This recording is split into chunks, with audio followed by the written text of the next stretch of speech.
Oh,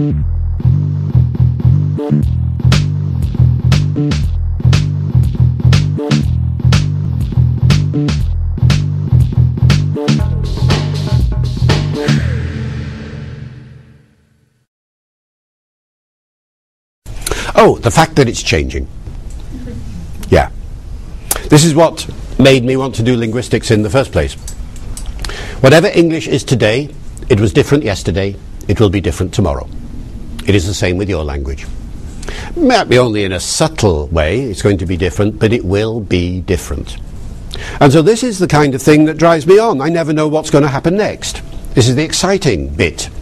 And I don't even have to wait for tomorrow. I just go round a corner somewhere and I will see something I've never seen before. If you're a linguist, what you do is you collect these examples. I collect them because I'm over a certain age in my little notebook here. You collect them by just putting them on your iPhone and things like that. And one day I may learn to use an iPhone, I'm not sure. But the point is that somehow you can collect this stuff. And these days, of course, audio record it so easily on the equipment you carry around with you. And there is always something happening, something unexpected. Somebody's going to say something. Some politician will use a phrase and it suddenly gets a new lease of life. Remember Barack Obama a few years ago for his election campaign? Suddenly the whole world was saying, yes, we can. Yes, we can. And I mean, I'd said yes, we can all my life, but never with that kind of aura surrounding it. He gave it a completely different set of nuances from what it had been before. And I never know what's going to happen. So the thing that keeps me alive in relation to linguistics generally, and remember linguistics generally, because although we're talking about English here today, I'm a linguist, I'm a general linguist. I'm interested in all 6,000 languages of the world. And I want to find out what's happening in all of them. But I'm only in my, late 40s now, and so, well, well, there isn't time to study them all, so you have to make a choice at a certain point. And I chose to concentrate on English. But, the same thing could happen in Serbian. You see, whatever's going on here, there is always that kind of what's going to happen tomorrow. And that's the best thing.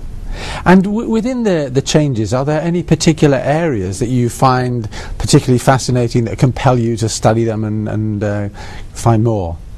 No, but people often ask me, what's your favourite X? What's your favourite word? What's your favourite bit of English? What's your favourite? I have no favourites in that sense. That's a bit like asking a doctor, what's your favourite disease?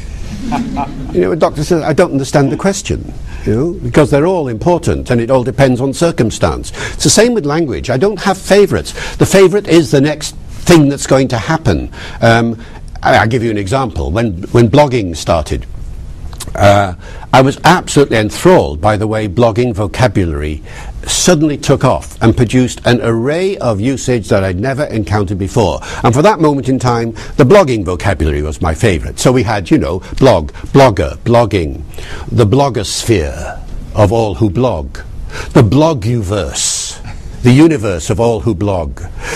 If you blog too much, you're suffering from bloggeria, based on diarrhea. Yeah, and in Twitter the same sort of thing. You see, the Twitterverse, the Twittersphere, Twitteria. If you tweet too much, and also the jokes that come, the language play that comes with usage. I suppose that's the area I enjoy most.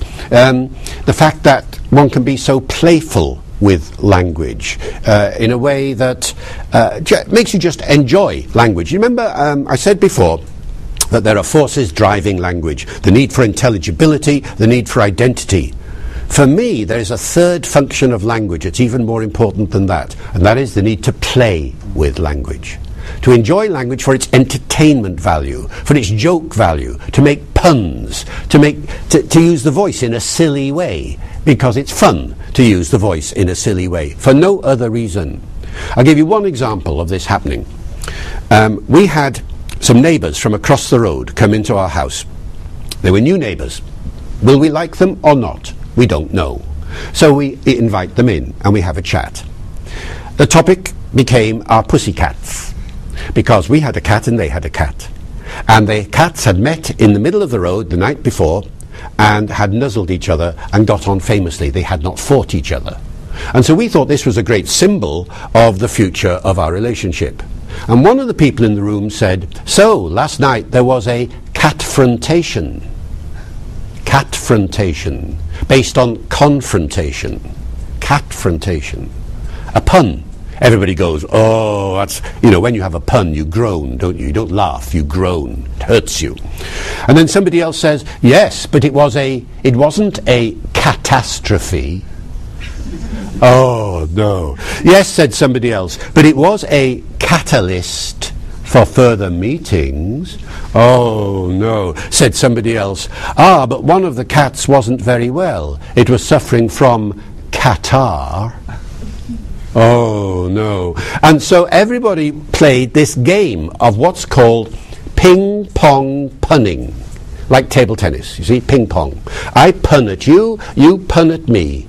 And we enjoy ourselves immensely as we play this game. Now, that is nothing to do with intelligibility. That's not sensible English at all, because the cat didn't have catarrh. It wasn't a catastrophe. It wasn't a catalyst, and so on. This is just playing with language. And that kind of language play is I think really my favorite kind of activity.